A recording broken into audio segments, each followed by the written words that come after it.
why was arguably the most defended border on Earth undefended on the anniversary of a historical attack on Israel, the Yom Kippur War, to the extent that Hamas was able to breach that border in many places simultaneously and bring a large force into the country that operated nearly unopposed for many, many hours.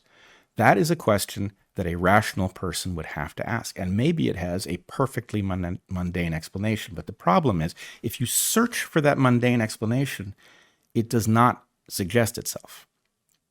This was such a failure that one has to bend over backwards to rescue the idea that it was organic. So I don't know what that means. There are lots of ways it could be inorganic, but the lack of interest apparently in figuring out which of those actually explains it is troubling in and of itself. Well, and it's reminiscent of 3.5 years ago, of course, as COVID broke and schools and businesses were closed and lockdowns ensued, and the CDC and the WHO and in the US, the NIH, the NIAID with Fauci at the helm and such, just started putting in place things that didn't make sense over and over and over again. Thought, how could it be this wrong? Right? What are the chances? And this is something that we weren't saying then, but we started saying soon thereafter. It's one thing to have to come up with a lot of pronouncements or a lot of action and make errors. This is both complex and complicated, and there will be errors. Even if the people who are supposedly looking out for us are actually competent and doing their best. However, at the point that nearly every response is the opposite of what turns out to be true or should have been done, that is no longer something that would have happened by chance. So it raises questions. How could it be a set of responses that are extraordinarily unlikely to have happened by chance? And this is both an entirely different situation, and yet it raises, for me, they're hardly ghosts, they're not dead. We're still living in a world in which many of us have come to be aware of how much more broken even the systems that we knew were broken are. But I guess the question is, what does broken mean? A system might be broken if it can't do what it is trying to do, because the world has become, again, perhaps more complex or even just more complicated than the system can handle. Or a system might be broken in which it is, and here I'm borrowing, I don't remember from whom, effectively a skin suit of itself, where it still appears to be the thing that it was, in which we had our trust. For instance, scientists in the US, NSF and NIH, for many who have ever before considered public health, the CDC, the WHO, the United States government. If those things are not actually what they used to be, but they still wear the label, if they still have the skin suit, then broken isn't broken. It's only broken according to what we think, what we still believe these systems are supposed to be doing. Yeah, it's a feature, not a bug question. Is this the bugification of everything, or are these features to some undeclared system that read as bugs to us because we can't imagine the level of dysfunction and skullduggery would be anything other than natural? It's almost an unthinkable thought. And so let me and therefore easy to dismiss. Right.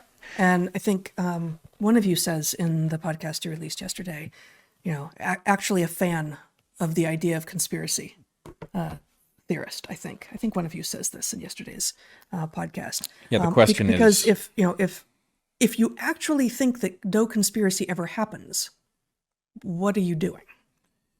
Yeah, first of all, I mean, we just simply know that they happen, and so any epistemology that declares them fictional is inherently wrong. Sorry, I was looking something up. We are being asked not to register the level of dysfunction, and we are also being asked to focus on one crisis at a time, which Efrat correctly points out is part of the siloification that causes us not to see the anomalies that exist between topics.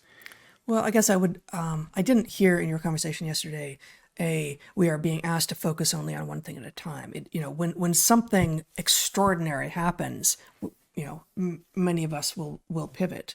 But I don't know. I think that is just part of human nature. We get both overwhelmed and full, and some new crisis comes, and some number of us I just don't know enough, and I'm focused over here, and I can't do that now. Right. I can't become expert enough to say anything about that thing now. It's a natural reaction. People have wisely discovered that multitasking isn't a real thing, right? That it's to the extent that you do it at great consequence, negative consequence to your ability to do either of the tasks well. This is the same idea cognitively. It's hard to pay attention to multiple things at once, but here's what happens if you don't. I'm not saying you can pay attention well to two things at once, but you can pay attention to the meta pattern. In other words, you can zoom out. Yes. And you can say, for example, in this case, here is something that I register as a meta anomaly. We are being asked to accept that the Israeli military and intelligence complex erred so massively as to allow this incredible breach of this border that apparently, according to a captured Hamas operative, shocked even them. They did not expect to be able to do this. Now, I don't know if that's true or not. It could be propaganda. Who knows? But we are being asked to accept that there is some organic explanation and that we are furiously trying to figure out what it might be when that extends well beyond any plausible failure. And I will defend that in a second if I need to. But superficially, just say, if that failure is beyond what an organic failure could produce plausibly, then the question is, has something gotten into the Israeli system that is ready to sacrifice civilians for some other purpose that has not been named and we do not know? Now, that's an incredible thought. It's a terrible thought. On the other hand, if you look at what Israel did during COVID, right, the entire population was betrayed. Israel had amongst the highest vaccination rates of any country on earth. That was the result of whatever it is that controls the Israeli system of government, inflicting unnecessary harm on the population of Israel. I don't know what to make of it. But the fact that you have two historical events that appear to have nothing to do with each other, that share the characteristic of looking like something that must go beyond the level of organic failure, both of which involve something in control that has asymmetrical access to information, putting the population of citizens in jeopardy of terrible things, and then not telling the truth about it. Right. And again, I think, massive, unprecedented error. I would say that error there is doing the same job as broken in what I was talking about earlier. That error and broken can mean two totally different things. Perhaps everyone involved is actually overwhelmed with grief and a desire that this never, ever, ever happen again, because the system is what it appears to be, and it is the thing that it came to be under normal circumstances. Or perhaps there are those who have helped to make things happen who are benefiting. Right. And if this were a simple organic failure, then across the board, we would be expecting to see people trying to figure out what it was, because the chances, I mean, did Hamas get into the military and intelligence? Did it compromise Israeli military and intelligence and cause this breach? That would certainly be a question you would want. I'm not saying it happened. I don't think it did, but you would want to rule it out, because something beyond normal has to explain this. And let me just, again, the point about conspiracy theory is this: if you really believe that the idea that a hypothesis alleges a possible conspiracy is invalidating on its face, then you're not paying attention. We have all kinds of collusion taking place, and the harm to the public, if you didn't notice it over COVID, then you really got to go back and review what happened. There was an awful lot of collusion to keep us in the dark, to cause us to do things that were actually not in our interest, to fail to register opportunities to protect certain populations, like young people, from dangerous things like so-called vaccines from which they get no benefit. And the attempt to memory hole all of that by the same players who who effectively demonized those of us who were resistant in the first place. Anybody who's paying attention can see it. And so the point is really not, are you a conspiracy theorist or not? The question is, are you any good at it, right? Are you good at being rigorous in the confusing landscape where collusion may be taking place? Can you avoid seeing ghosts where they're not? And it's not easy, because, frankly, the nature of conspiracy is to create a phony story, which then causes Occam's razor to trigger artificially. Right? So how do you tell the difference between an organically simple explanation for something and a phony baloney simple explanation that effectively obscures the truth? That's the difficulty philosophically. And how do you do it when all of the emotional triggers are on high? It's even more difficult. Right. It's that if we can get you... You're scared for your life, maybe because it's a virus, maybe because it's barbaric terrorists. But either way, you're scared for your life, and fear is running your decision-making apparatus, and it is affecting your ability to see what might be true. Right. It is by forcing your amygdala into a control position, you can sideline your conscious mind. And the question is somebody doing that because we will lose all of our best tools for all of the stuff that we as humans are capable of doing in a calmer mindset? So let me lay out a couple pieces here. One, let us just simply talk about the level of failure of what took place on the Gaza border. We are told that the force that was supposed to be there and did not show up in significant numbers for many hours had actually been moved. This is something Efrat calls our attention to, that they'd been moved on the 50th anniversary of the Yom Kippur War, which is a strange choice because, of course, symbolically speaking, that would be a moment at which you would have to imagine at least some extra danger over your average day. But let's imagine that somebody made an argument inside of Israeli defense circles that, in fact, in this case, the necessity of that force was greater at a remote location and that they needed to be pulled from the border.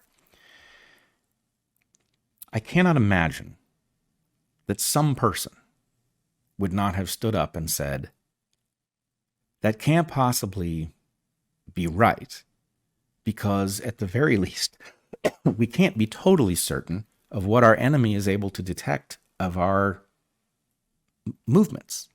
Maybe Hamas is connected to other nations with intelligence services.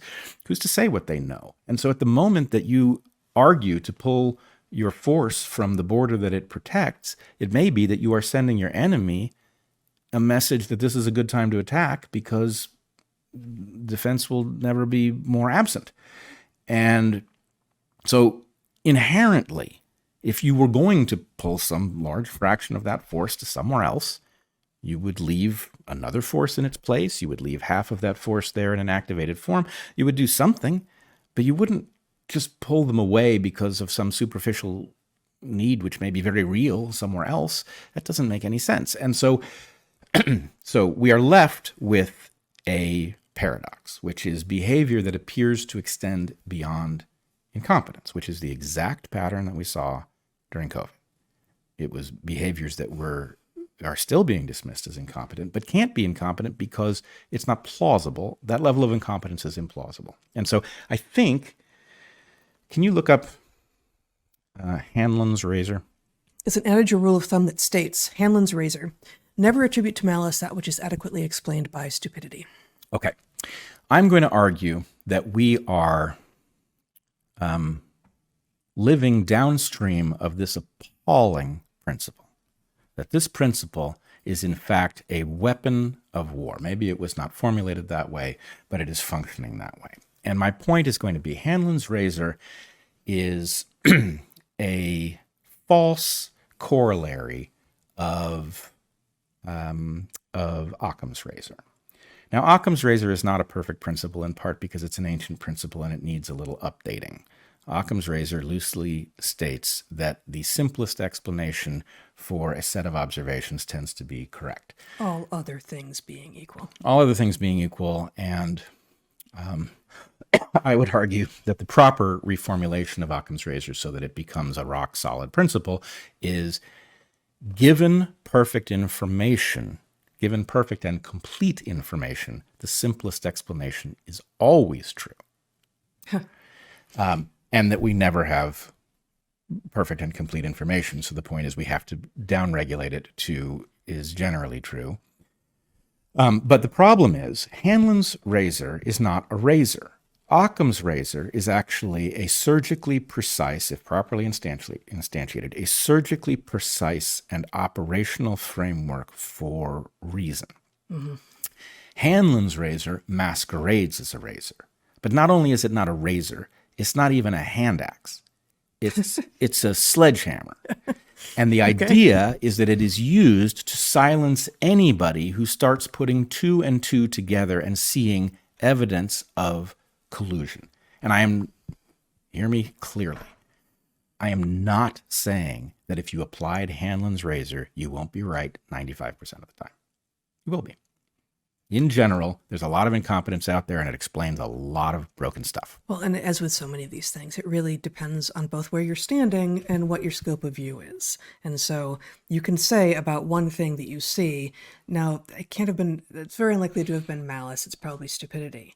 But you go farther and farther back in either space or time, and you see more and more of the things. And if you're just finding stupidity everywhere, and there's one thing that could be making it happen, you have to start thinking that there is something potentially malicious as opposed to simply incompetent, because stupidity is a kind of incompetence and malice is a kind of intelligence, right? Like malice requires, at least across large scales, not just intelligence, but a kind of organization. So, malice is standing in for conspiracy here, and stupidity is standing in for incompetence and therefore to some degree chance. And this is consistent with most people are stupid. You know what? Most people are convincible of things that aren't true, but actually the level of stupidity is a lot lower than people attribute. Though it may be rising. But in any case, here's my point. When is it really important that you not apply Hanlon's so-called razor, actual sledgehammer?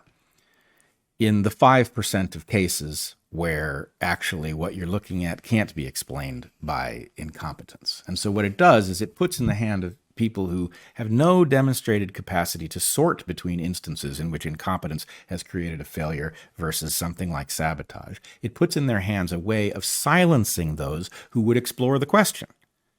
So that is not something you want alive in the world, right? To recognize, if you rephrased it so that it was actually a proper claim,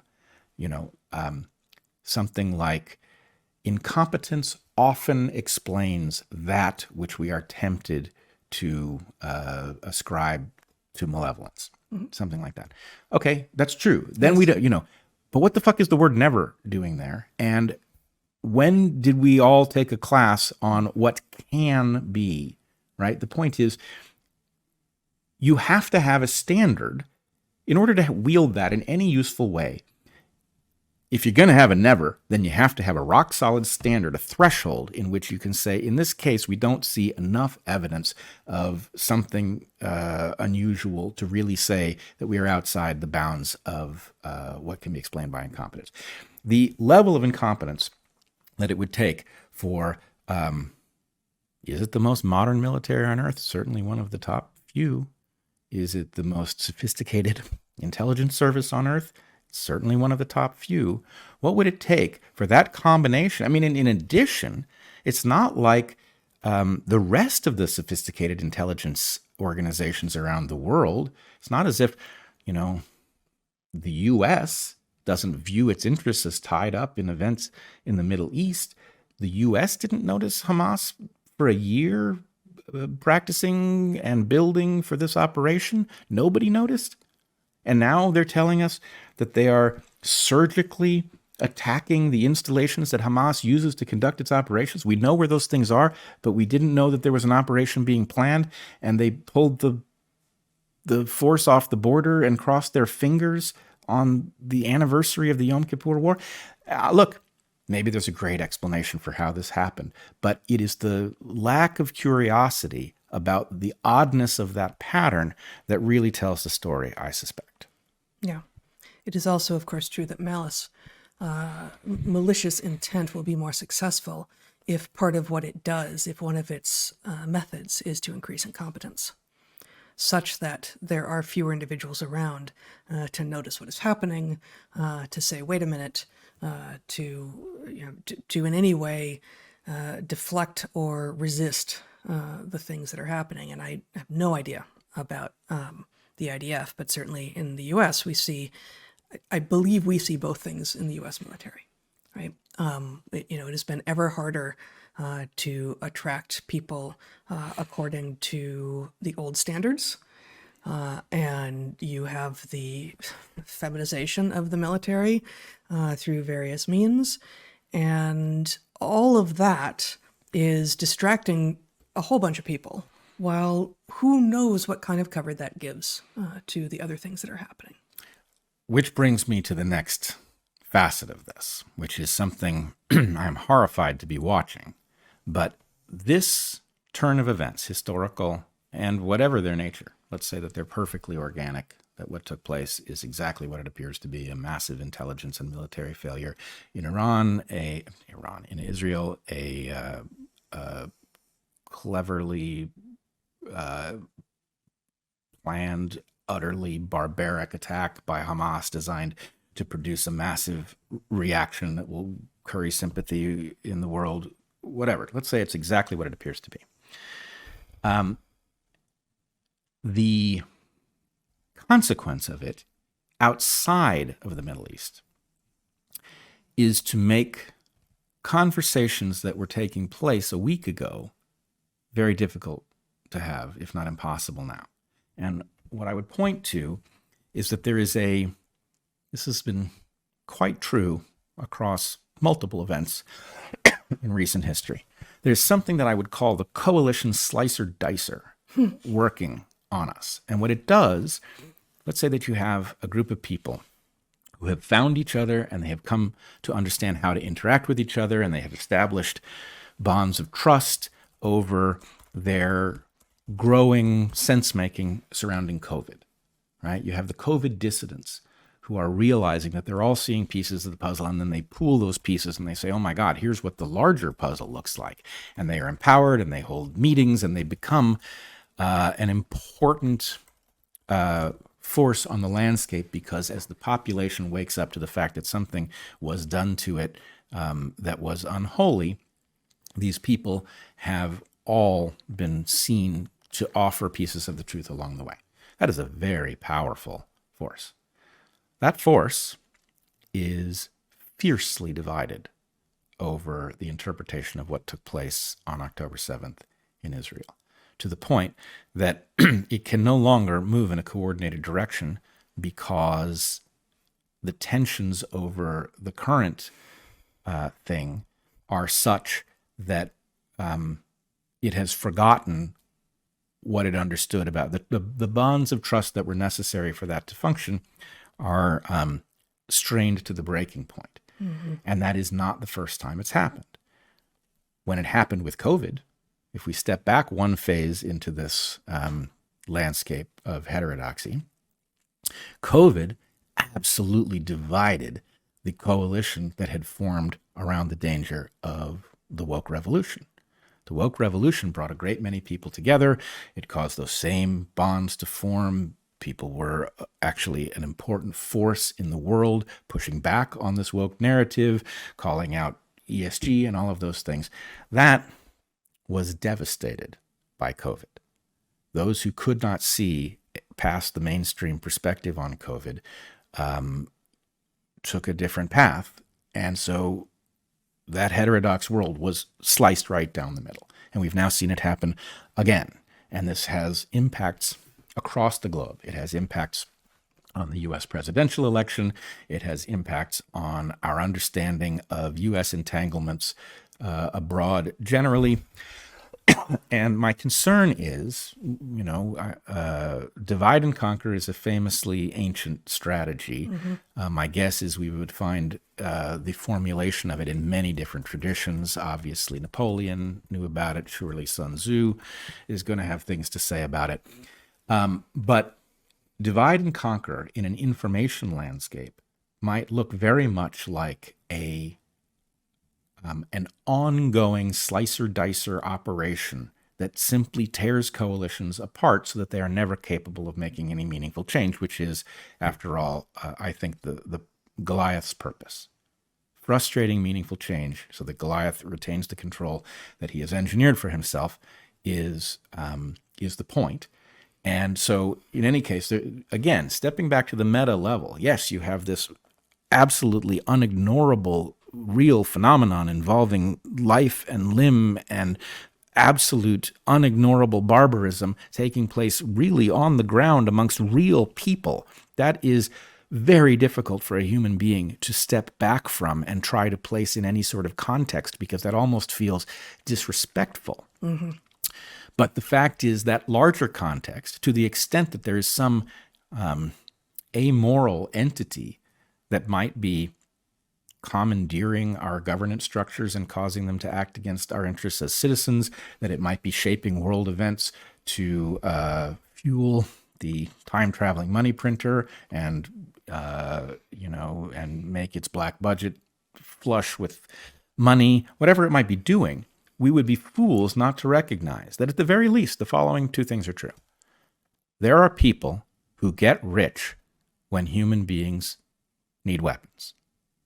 Okay? There are people who have a perverse incentive that their business interests cause them to view peace and war with an inverse valence of what a normal person would see. That is true. It's surely also true that there are people who profit from sickness, who view sickness and health also with an inverse valence, because their business is treating people who are sick. So if such forces exist, and if we do not live in a world free of corruption, we have to ask, to the extent that things seem to defy an explanation based on normal incompetence, is somebody else driving? And are they doing so because they have a perverse interest and a great deal more power than any rational society would give them?